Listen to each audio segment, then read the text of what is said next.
जय श्री कृष्णा मेरे सभी मित्रों, दर्शकों और बंधुओं बांधवों। स्वागत है आपका इस चैनल अनुज वर्मा एस्ट्रो क्लास में, जिसमें मैंने शुरू किया हुआ है श्रीमद् भागवत गीता। आज मैं आपको श्रीमद् भागवत गीता के द्वितीय अध्याय में लेकर चलूँगा, जिसमें बताया गया है कि अर्जुन की कायरता के विषय में श्री कृष्ण अर्जुन संवाद क्या है, सांख्य योग का क्या विषय है, शास्त्र धर्म के अनुसार युद्ध करने की आवश्यकता का निरूपण, और फिर मैं बताऊंगा आपको कर्म योग का विषय, स्थिर बुद्धि, पुरुष के लक्षण और उसकी महिमा। आज मैं आपको श्रीमद् गीता भागवत गीता के द्वितीय अध्याय में ये सब बताऊंगा। तो आइए मित्रों, दर्शकों, बंधु बांधवों, साधकों, दर्शकों, शुरू करते हैं अध्याय नंबर 2 श्रीमद् भागवत गीता का। अथ द्वितीयोध्याय। संजय उवाच। तम तथा कृपयाविष्टं सुपूर्णाकुलेक्षणं विषीदन्तं मीरं वाक्यमुवाच मधुसूदन। संजय बोले, उस प्रकार करुणा से व्याप्त और आंसुओं से पूर्ण और व्याकुल नेत्रों वाले शोक युक्त उस अर्जुन के प्रति भगवान मधुसूदन ने यह वचन कहा। श्री भगवान उवाच। कुतस्त्वा कश्मलमिदं विस्मे समुपस्थितम् अनार्यजुष्टं स्वर्गयमविकीर्तं कर्मर्जुनम्। श्री भगवान बोले, हे अर्जुन, तुझे इस असमय में यह मोह किस हेतु से प्राप्त हो रहा है, क्योंकि न तो यह श्रेष्ठ पुरुषों द्वारा आचरित है, न ही स्वर्ग को देने वाला है, और न ही कीर्ति को करने वाला ही है। त्रैलक्ष्यं मास्मगम पार्थ नैतत्त्वयुपपद्ये शूद्रं हृदय दौर्बल्यं त्यक्त्वोत्तिष्ठ परन्तप। इसलिए हे अर्जुन, नपुंसकता को मत प्राप्त कर हो, तुझमें यह उचित नहीं जान पड़ती है। हे परंतप, हृदय को तुच्छ दुर्बलताओं को त्याग कर युद्ध के लिए खड़ा हो जा। अर्जुन उवाच। कथम भीष्महं शंकरे द्रोणं च मधुसूदनम् इषुभिः प्रतियोत्स्यामि पूजाहार्वरिसूदनम्। अर्जुन बोले, हे मधुसूदन, मैं रणभूमि में किस प्रकार वानों से भीष्म पितामह और द्रोणाचार्य के विरुद्ध लड़ूंगा, क्योंकि ये अरिसूदन ये दोनों ही पूजनीय हैं। गुरुन् हत्वा हिं महानुभावा क्षयो भोक्तुं भैक्ष्यमपि लोके हत्वार्थ कामांस्तु गुरुनिहैव भुज्य भोगाना रुधिर प्रतिदानान्। इसलिए इन महानुभाव गुरुजनों को न मारकर मैं इस लोक में भिक्षा का अन्न भी खाना कल्याणकारक समझता हूँ, क्योंकि गुरुजन को मारकर भी इस लोक में रुधिर से सने हुए अर्थ और काम रूप भोगों को मैं नहीं भोगूंगा। न चैत्विदंद्य कतरन्नो गरीयो यद्वा जयेम यदि वानो जयेयु यानेव हत्वा न जिजीविषाम स्ते अवस्थिता प्रमुखे धातराष्ट्रः। हम यह भी नहीं जानते कि हमारे लिए युद्ध करना और न करना इन दोनों में कौन श्रेष्ठ है, अथवा हम यह भी नहीं जानते कि हम जीतेंगे या हमको वो जीतेंगे। और जिनको मारकर हम जीना भी नहीं चाहते, वे ही हमारे आत्मीय धृतराष्ट्र के पुत्र हमारे मुकाबले में खड़े हैं। कार्पण्य दोषो महत् स्वभाव पृच्छामि त्वां धर्म समूढ़ चेत्तः यच्छ्य स्यान्निश्चितं ब्रूहि तन्मे शिष्यस्ते अहम शादी माम वाम प्रपन्नम।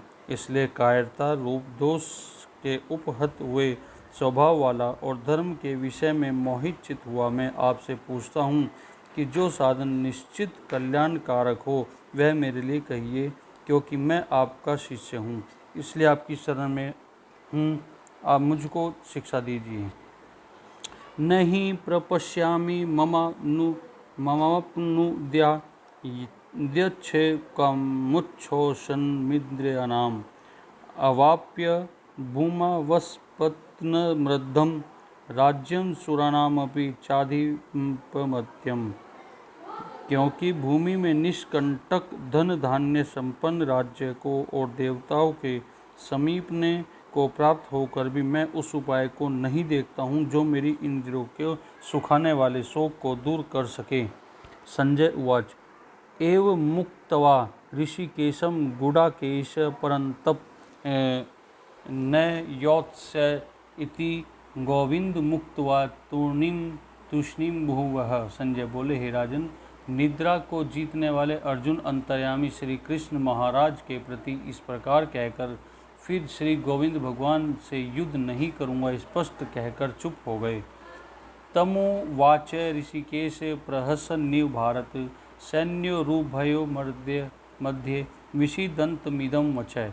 हे भरतवंशी धृतराष्ट्र, अंतर्यामी श्री कृष्ण महाराज दोनों सेनाओं के बीच में शोक करते हुए उस अर्जुन को हंसते हुए ये वचन बोले। क्या बोले? श्री भगवान उवाच अशोचयान व शोचस्त्वं प्रज्ञावादाश्च भाषसे गतासूश्च नानु शोचति पंडिताः।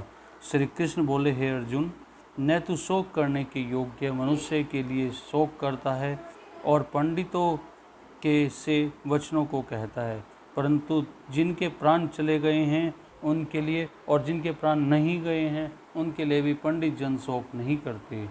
न त्वे वाहम जातु नासम न त्वं ने मे जानाधिपा न चैव न भविष्यामि सर्वे वयमतः परम। न तो ऐसा ही है कि मैं किसी काल में नहीं था, तू नहीं था, या ये राजा लोग नहीं थे, और न ही ऐसा था कि इसके आगे हम सब नहीं रहेंगे। देहिनोऽस्मिन् यथा देहे कौमारम यौवनम जरा तथा देहांतर प्राप्ति धीरस्त्र न मोहपति। जैसे जीवात्मा की इस देह में बालकपन, जवानी और वृद्धावस्था होती है, ठीक वैसे ही अन्य शरीर की प्राप्ति भी होती है। उस विषय में धीर पुरुष मोहित नहीं होते। मात्रा स्पर्शास्तु कौन्तेय शीतोष्ण सुखदा दुखदा आग मापानियो नित्यास्थान स्थिति स्व भारत। हे कुंती पुत्र, सर्दी गर्मी सुख दुख को देने वाले इंद्रिय और विषयों के संयोग को उत्पत्ति विनाशील और अनित्य हैं, इसलिए हे भारत उनको तू सहन कर। यम ही न व्यथस्ते पुरुषम पुरुष परसव सम दुखे सुखम धीरम सो अमृतत्वाय कल्पते। क्योंकि हे पुरुष श्रेष्ठ, सुख दुख को समान समझने वाले जिस धीर पुरुष को ये इंद्रियां और विषयों के संयोग व्याकुल नहीं करते, वह मोक्ष के योग्य हो जाता है।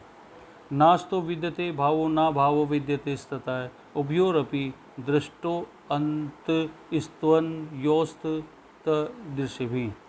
असत वस्तु को ही सत्ता नहीं है और सत्य का अभाव भी नहीं है। इस प्रकार इन दोनों का ही तत्वज्ञानी पुरुषों द्वारा देखा गया है। अविनाशी तो तद्विदु येन सर्वमिदं तदम विनाशमव्यम व्यवसायः न कश्चित् कुर्तुमर्हति। नाश रहित को तू उसको जान जिससे यह संपूर्ण जगत दृश्य वर्ग व्याप्त है। इस अविनाशी का विनाश करने में कोई भी सामर्थ्य नहीं है। अंतवंत इमे देहा नित्य स्योक्ता शरीरिणः अनाशिनो अप्रमेयस्य तस्मात् द्युस्त्व भारत। इस नाश रहित अप्रमेय नित्य स्वरूप जीवात्मा के ये सब शरीर नाशवान कहे गए हैं, इसलिए भरतवंशी अर्जुन तू युद्ध कर। यह एनम वेत्ति हंतारम यश्चैनम मन्यते हतम उभौ तौ न विजानीतो नायम हंति न हन्यते। जो इस आत्मा को मारने वाला समझता है तथा जो इसको मरा मानता है, वे दोनों ही नहीं जानते, क्योंकि यह आत्मा वास्तव में न तो किसी को मारता है और न किसी के द्वारा मरा जाता है। न जायते म्रियते वा कदाचित् तन्याम भूत्वा भविता वा न भूयः। अजो नित्य शाश्वतोऽयं पुराणो न हन्यते हन्यमाने शरीरे। यह आत्मा किसी काल में भी न तो जन्मता है और न ही मरता है, और न ही यह उत्पन्न होकर फिर होने वाला ही होता है, क्योंकि यह अजन्मा, नित्य, सनातन और पुरातन है। शरीर के मारे जाने से पर भी यह नहीं मारा जाता। वेदा विनाशनम नित्यम य एन्मज्वयम कथम स पुरुषः पार्थ कम घातयति हंतिम कमे। हे प्रथापुत्र अर्जुन, जो पुरुष इस आत्मा को नाश रहित, नित्य, अजन्मा और अव्यव जानता है, वह पुरुष कैसे किसी को मरवाता है और कैसे किसको मार सकता है। वांसासी जीर्णानि यथा विहाय नवीना नवानि गृहति नरो अप्राणी तथा शरीरानि विहाय जीर्णान्यानि संयति नवानि देहि। जैसे मनुष्य पुराने वस्त्र को त्याग कर दूसरे वस्त्रों को ग्रहण करता है, वैसे ही जीवात्मा पुराने शरीर को त्याग कर नए शरीर को प्राप्त कर लेती है। नैनम छिदन्ति शास्त्राणि नैनम दहति पावक न चैनम कैदलस्त्यो न शोष्यति मारुतः। इस आत्मा को शस्त्र नहीं काट सकते, इसको आग भी नहीं जला सकती, इसको जल गला नहीं सकता और वायु नहीं सुखा सकती। अच्छेद्योत्यमामिदोत्वकलो शोष्य एव च नित्य सर्वगते स्थाणुरचलोयम स्नातनम। क्योंकि यह आत्मा अच्छेद्य है, आत्मा अदाह्य है, अकेल्य है और निसंदेह अशोष्य भी है। यह आत्मा नित्य, सर्वव्यापी, अचल, स्थिर रहने वाला है और सनातन है। अव्यक्तो अयम चिंत्यो अयम विकार्यो अमुच्यतो तस्मादेवं विद्विदैनं नानुशोचितुमर्हसि। यह आत्मा अव्यक्त है, यह आत्मा अचिंत्य है और यह आत्मा विकार रहित कहा जाता है। इससे हे अर्जुन, इस आत्मा को उपयुक्त प्रकार से जानकर तू शोक करने को योग्य नहीं है, अर्थात तुझे शोक करना उचित नहीं है। अथ चैनम नित्य जातम नित्यम वा मनवे में मृतम तथापि तवम महाबाहो नैवं शोचितु हर्षि। किंतु यदि तू इस आत्मा को सदा जन्मने वाला और सदा मरने वाला मानता है, तो भी हे महाबाहो तू इस प्रकार शोक करने के योग्य नहीं है। जातस्य हि ध्रुवो मृत्यु ध्रुवं जन्ममृतस्य च तस्मात् परिहार्यर्थे न त्वं शोचितु महर्षि। क्योंकि यह मान्यता के अनुसार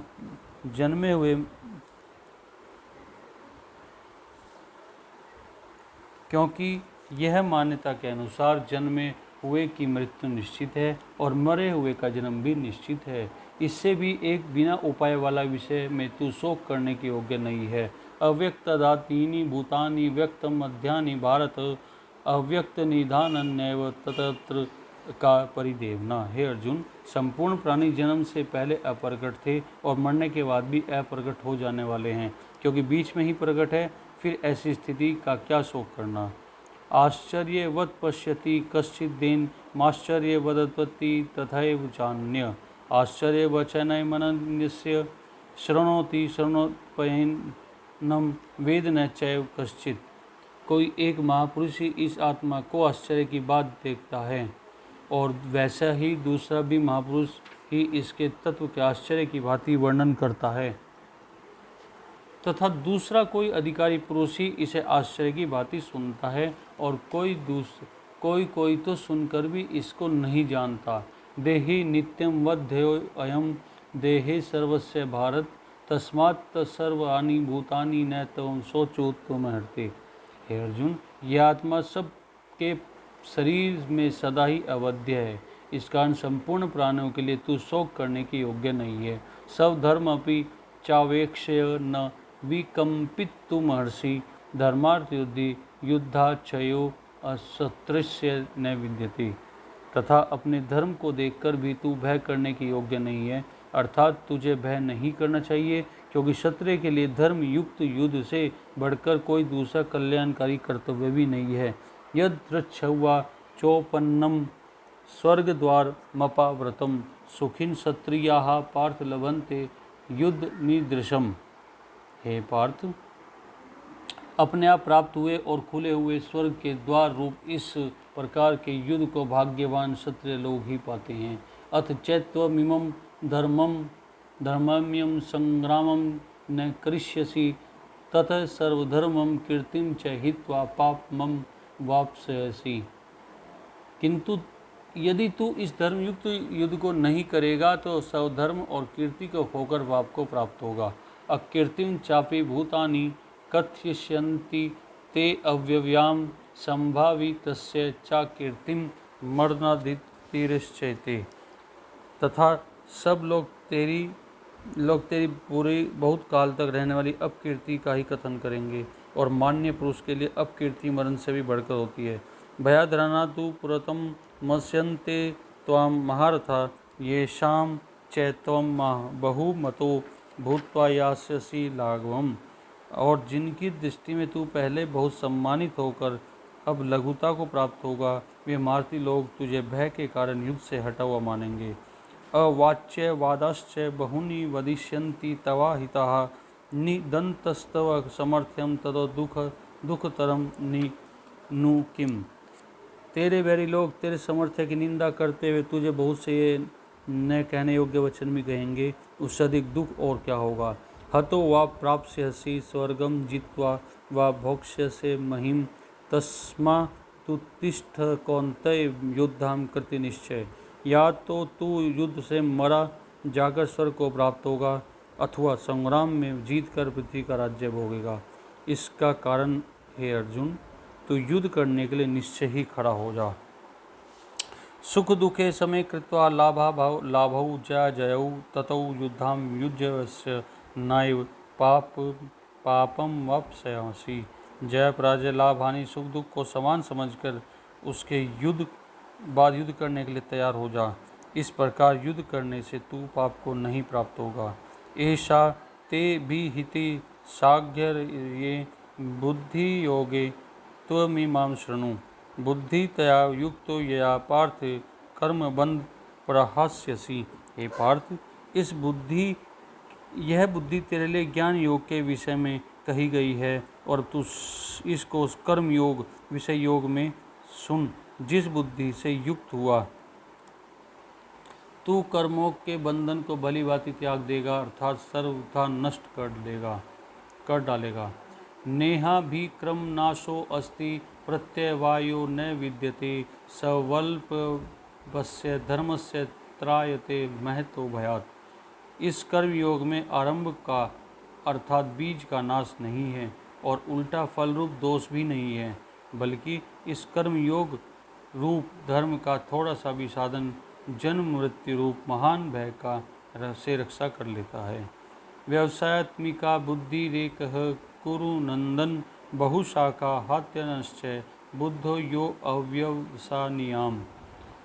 हे अर्जुन, इस कर्म योग में निश्चयात्मकता का बुद्धि एक ही होती है, किंतु अस्थिर विचार वाले विवेकहीन सकाम मनुष्य की बुद्धियाँ निश्चय ही बहुत भेदों वाली और अनंत होती हैं।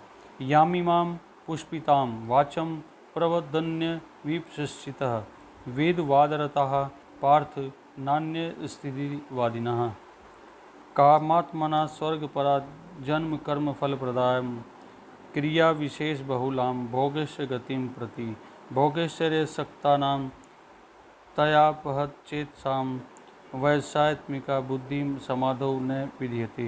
हे अर्जुन, जो भोगों में तन्मय हो रहे हैं, जो कर्म फल की प्रशंसक वेद वाक्यों में ही प्रीति रखते हैं, जिनकी बुद्धि में स्वर्ग ही परम प्राप्त वस्तु है, और जो स्वर्ग से बढ़कर दूसरी कोई वस्तु ही नहीं है, ऐसा कहने वाले हैं, वे अविवेकी जन इस प्रकार की जिस पुष्पित अर्थात दिखाऊ शोभा युक्त वाणी को कहा करते हैं, जो कि जन्म रूप कर्म फल देने वाली एवं भोग तथा ऐश्वर्य की प्राप्ति के लिए नाना प्रकार की बहुत सी क्रियाओं का वर्णन करने वाले हैं।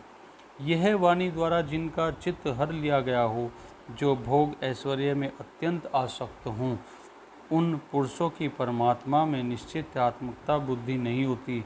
त्रैगुण्य विशेषा वेदानिस्त्रैगुण्यो भावार्जुन निद्वंदो नित्यस्तत्वस्थतो निर्योगक्षेम आत्मवान।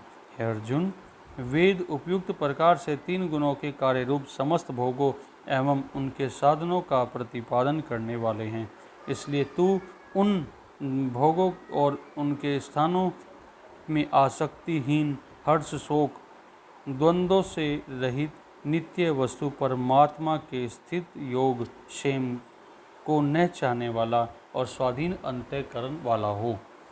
यावानर्थम उदपाने सर्वतः समलुप्तोदके तावान सर्वेषु वेदेषु ब्रह्मणस्य विजानतः, अर्थात सब ओर से परिपूर्ण जलाशय के प्राप्त हो जाने पर भी छोटे जलाशय में मनुष्य का नित्य जितना प्रयोजन रहता है, ब्रह्मा को तत्व से जानने वाले ब्राह्मण समस्त वेदों में उतना ही प्रयोजन रह जाता है।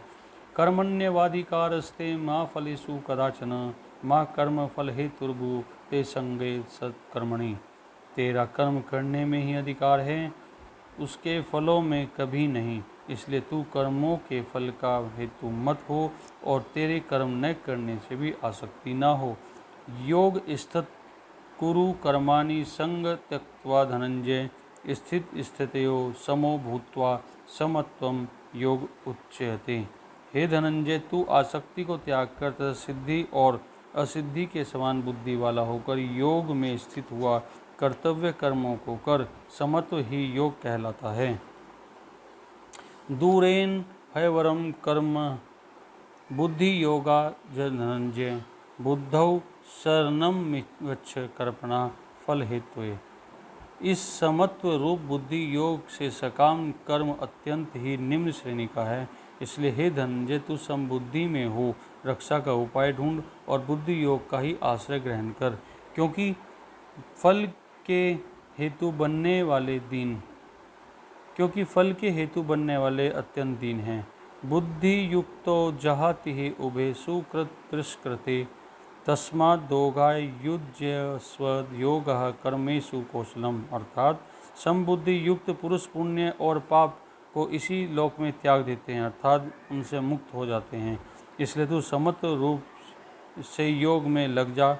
समत्व रूप योग ही कर्मों की कुशलता है, अर्थात कर्म बंधन से छूटने का उपाय है। कर्मजम बुद्धि युक्ता ही फलम त्यक्त्वा मनीषिणः जन्म बंधन विनुर्मुक्ता पदम गच्छन्त्य या न मन्ये। क्योंकि समबुद्धि से युक्त ज्ञानी जन्म कर्मों से उत्पन्न होने वाले फल को त्याग कर जन्म रूप बंधन से मुक्त हो निर्विकार परम पद को प्राप्त हो जाते हैं। यदा के मोहक के कलीलम बुद्धिर्तिरिष्यति तदा गंतासि निर्वेदम श्रोतस्य च। जिस काल में तेरी बुद्धि मोह रूप दलदल को भली भांति पार कर जाएगी, उस समय तू सुने हुए और सुनने में आने वाले इस लोक परलोक संबंधी सभी भोगों से वैराग्य को प्राप्त हो जाएगा। श्रुति विप्रतिपन्ना ते सदा स्थास्यति निश्चिला समाधाव चला बुद्धिस्तथा योग वपास्यसि। भांति भांति के वचनों को सुनने से विचलित हुई तेरी बुद्धि जब परमात्मा में अचल और स्थिर ठहर जाएगी, तब तू योग को प्राप्त हो जाएगा, अर्थात तेरा परमात्मा से नित्य संयोग हो जाएगा। अर्जुन उवाच स्थित प्रवगस्य का भाषा समाधिस्थ केशव स्थित भीम किम प्रभासेत किमाति वज्रेत किम। अर्जुन बोले, हे केशव, समाधि में स्थित परमात्मा को प्राप्त कर स्थिर बुद्धि पुरुष का क्या लक्षण है? वह स्थिर बुद्धि कैसे बोलता है, कैसे बैठता है, कैसे चलता है? भगवान वाच प्रजहाति यदा कामान सर्वान् पार्थ मनोगतान् आत्मवेमाना तुष्टा स्थिर प्रज्ञा प्रचयति। श्री भगवान बोले, हे अर्जुन, जिस काल में यह पुरुष मन में स्थित संपूर्ण कामनाओं को भलीभांति त्याग देता है, आत्मा से आत्मा में ही संतुष्ट रहता है, उस काल में स्थित प्रज्ञा कहा जाता है। दुखेषु नोद्विग्ना सुखेषु विगत स्पृहा वीतराग भय क्रोध स्थित निर्धुन मूर्छते। भोगों को प्राप्ति होने पर जिसके मन में उद्वेग नहीं होता, सुखों की प्राप्ति में सर्वदा निष्प्रह होता है, और जिसके राग भय क्रोध नष्ट हो गए हों, ऐसा मुनि स्थिर बुद्धि कहा जाता है।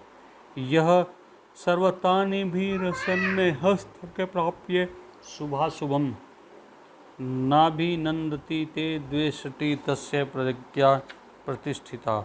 जो पुरुष सर्वत्र स्नेह रहित हुआ उस शुभ या अशुभ वस्तु को प्राप्त होकर न प्रसन्न होता है न द्वेष करता है, वही स्थिर बुद्धि कहलाता है। यदा स नते चायं कुर्मनो निव सर्वस्य इंद्रियाणि निरथे भयस्तस्य प्रज्ञा प्रतिष्ठिता। और कछुआ सब ओर से अपने अंगों को जैसे समेट लेता है, वैसे ही जब पुरुष इंद्रियों के विषय में इंद्रियों को सब पकड़ से हटा लेता है, उसकी बुद्धि स्थिर है, समझना चाहिए। विषया विनिवृंते निहारस्य देहिने रसवर्जम रसो अपस्य परम दृष्टवा निवृत्ति। इंद्रियों के द्वारा विषयों को ग्रहण न करने वाला पुरुषों के भी केवल विषय को निवृत्त हो जाते हैं, परंतु उनमें रहने वाली आसक्ति निवृत्त नहीं होती। इस स्थित प्रज्ञ पुरुष की तो आसक्ति भी परमात्मा साक्षात्कार करने निवृत्त हो जाती है। यत तो हपि कौन्तेय पुरुषस्य विपतस्य इंद्रियाणि प्रमाथीनि हरन्ति प्रवस्य मनः। हे अर्जुन, आसक्ति का नाश न होने के कारण ये प्रमथन स्वभाव वाली इंद्रियां यत्न करते हुए बुद्धिमान पुरुष के मन को बलात् कर लेती हैं। तानि सर्वाणि समवयस्य युक्तम आसीत् मत्परः वशे ही यसेन्द्रियाणि तस्य प्रज्ञा प्रतिष्ठिता। इसलिए साधकों को चाहिए कि वह उन संपूर्ण इंद्रियों को वश में करके समाहित चित्त हुआ मेरे परायण होकर ध्यान में बैठे, क्योंकि जिस पुरुष को इंद्रियां वश में होती हैं उसकी बुद्धि भी स्थिर हो जाती है।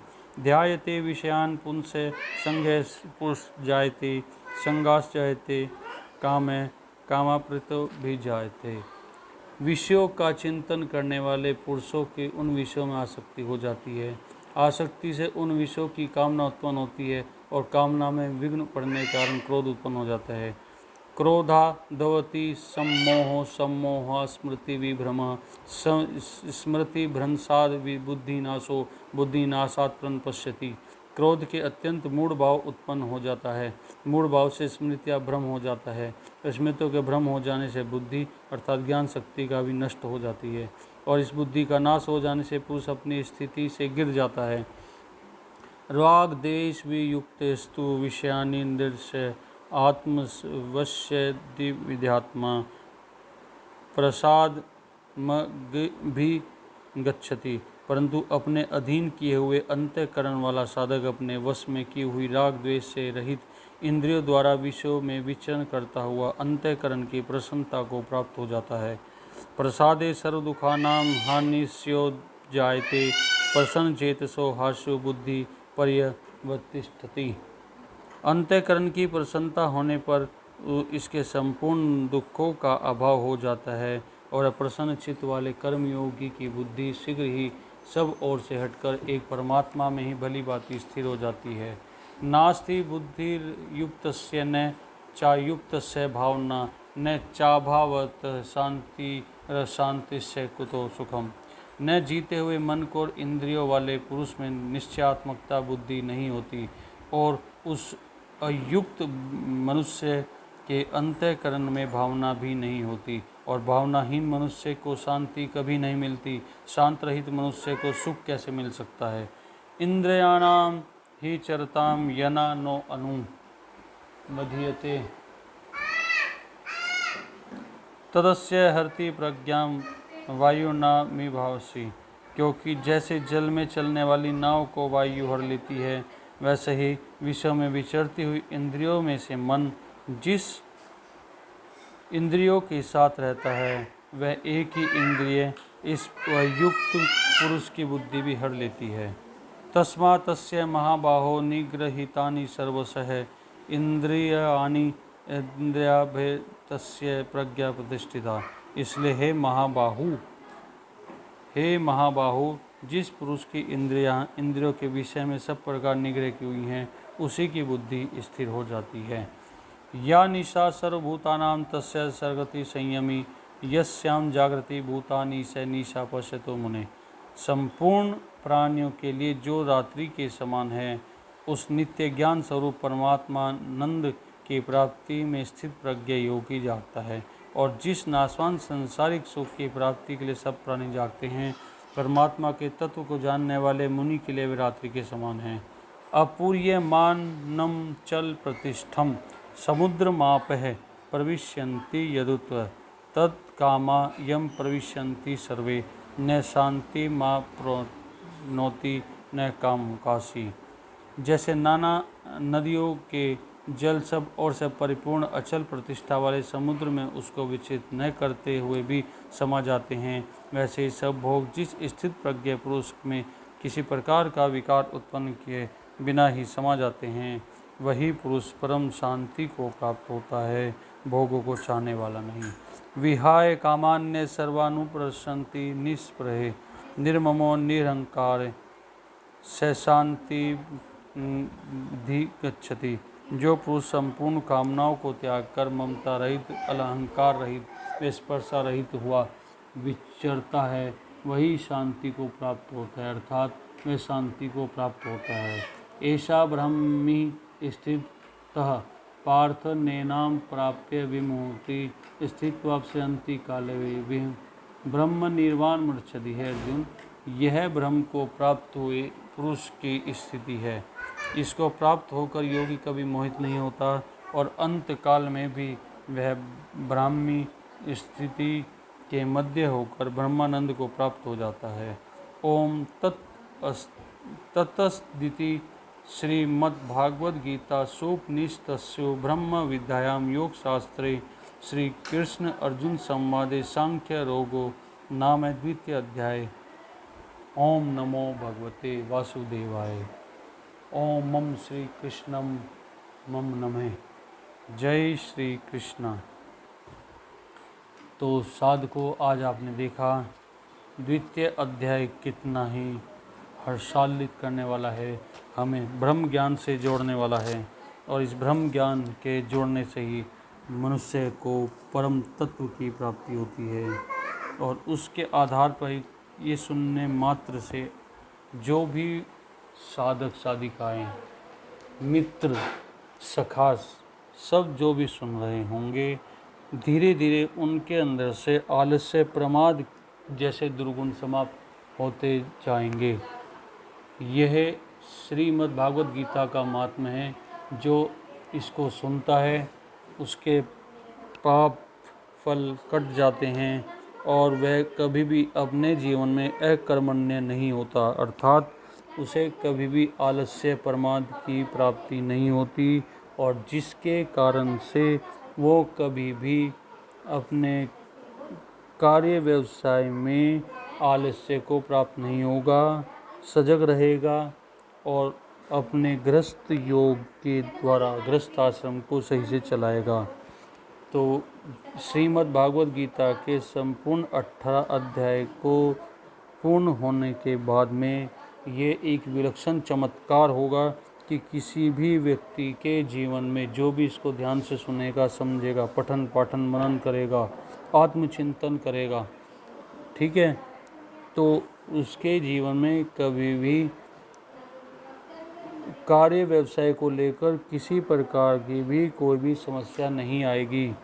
आप इसको देख सकते हैं, क्योंकि आज इसका पाठ नंबर 2 था, तीसरा मेरा वीडियो है। तो मैं इस प्रकार से, मैं कौन नहीं था, श्री कृष्ण कृपा के द्वारा ही ऐसा होगा जब इसके 18 अध्याय निर्विघ्न रूप से श्री गणेश भगवान पूरे कराएंगे। और जो भी मेरे दर्शक सुन रहे हों या नए आए हों, मेरी इस वीडियो को जहाँ तक हो सके लाइक, शेयर, सब्सक्राइब करें, ताकि इस वीडियो के द्वारा आपको महाधर्म पुण्य प्राप्त हो, और साथ ही साथ धर्म का प्रचार, श्रीमद् भागवत गीता का प्रचार घर घर फैले और हर घर फैले, ताकि हमारे आने वाले भारत देश में कोई भी आलसी, प्रमादी ना हो, सभी कर्म योग को मानने वाले हों और कर्म योग का फल प्राप्त करने वाले हों। ऐसी इस कामना के साथ मैं आज अपनी वाणी को विराम देता हूं, और आशा करता हूं कि आप सभी जो भी मेरे इस वीडियो को सुन रहे हैं, देख रहे हैं, वो जितना ज़्यादा हो सके शेयर करें, लाइक करें, कमेंट्स करें, सब्सक्राइब करें। और सबसे बड़ी बात है कि स्वधर्मावलंबियों के लिए इसको चारों तरफ विस्तारित कर दें शेयर के रूप में। जैसे मैंने आपको बताया कि अब वो टाइम आ चुका है, हर घर में श्रीमद् भागवत गीता का पठन पाठन होना चाहिए।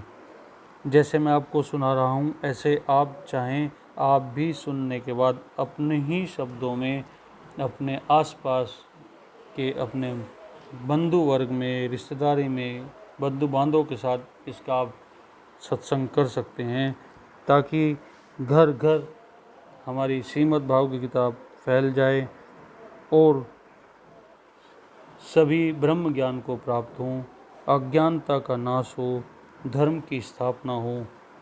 इन्हीं सब विचारों के साथ मैं आज अपनी वाणी को विराम देता हूँ। कल आपको 30 अध्याय के लिए लेकर चलूँगा। ये मैं कुछ भी नहीं बोल रहा हूँ, ये सिर्फ एक भगवत कृपा ही है जो बुलवा रही है और आपको मेरे पास बिठा रखा है फ़ोन के माध्यम से, यूट्यूब के माध्यम से आप इसको सुन रहे हैं। ये मैं दावा करता हूँ जो भी सच्चे मन से इस वीडियो को सुनेगा, वीडियो मीन्स मतलब श्रीमद् भागवत गीता को पढ़ेगा, सुनेगा, पठन पाठन और चिंतन मनन करेगा, उसकी कार्य स्थल से संबंधित समस्याओं का अंत हो जाएगा। अर्थात उसे कभी भी हानि लाभ सुख दुख में नहीं उलझना पड़ेगा, उसके लिए सब चीज़ समान हो जाएगी और यही ब्रह्म सत्य है। और जब सब चीज़ हमारे लिए समानता की होगी उस समय हम ब्रह्म ज्ञान को प्राप्त हो जाएंगे। अपना पराया सुख दुख मित्र शत्रु फिर कुछ नहीं रह जाएगा। यही है इस श्रीमद् भागवत गीता का मर्म। तो आज के लिए इतना ही। कल मैं फिर 30 अध्याय के साथ आऊँगा। बोल श्री कृष्ण चंद्र भगवान की जय। श्री कृष्ण गोविंद हरे मुरारी, हे नाथ नारायण वासुदेव हरि। जय जय श्री कृष्ण, जय जय श्री कृष्ण। कृष्ण कृष्ण हरे कृष्ण, हरे कृष्ण कृष्ण कृष्ण हरे हरे, हरे राम हरे कृष्ण कृष्ण हरे हरे, हरे हरे, हरे कृष्ण कृष्ण कृष्णा कृष्णा कृष्णा हरे हरे। जय श्री कृष्ण। साधुवाद आप सबका, आपने मेरी इस कथा को सुना। उम्मीद करता हूँ आप सभी पर श्री कृष्ण कृपा हमेशा सतत रूप से बरसती रहे। जय श्री कृष्ण।